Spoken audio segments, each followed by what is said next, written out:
एक लड़की थी दीवानी सी मस्तानी सी, गलियों में घूमा करती थी और लोगों से कहा करती थी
होता सौदा तोहर नइखेनु घमाइल, उचित रुपया ले लो दिहजन किराइल।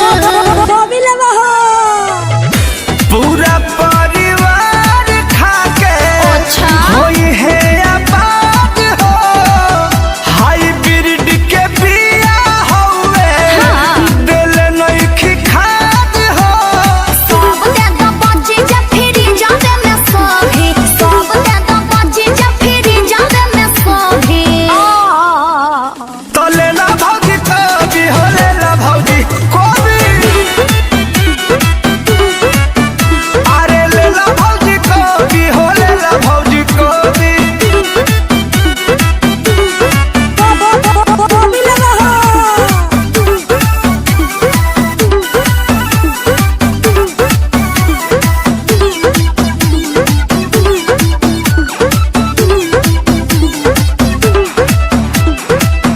निका हो ये माल जाती तोहर से रोजे ले, 10-20 बाबू हो हम ऊपर से इनाम दे।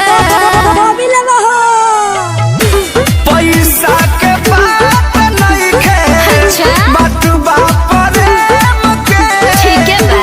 परिचय बढ़ेला धीरे धीरे लेने देन से। बोस पर मोद बड़ी बड़ो उपयोगी, बोस पर मोद बड़ी बड़ो उपयोगी। तो लेला भौजी कभी हो लेला भौजी कोभी, दे दा तुहु कोबी हो, दे दा तुहु कोबी।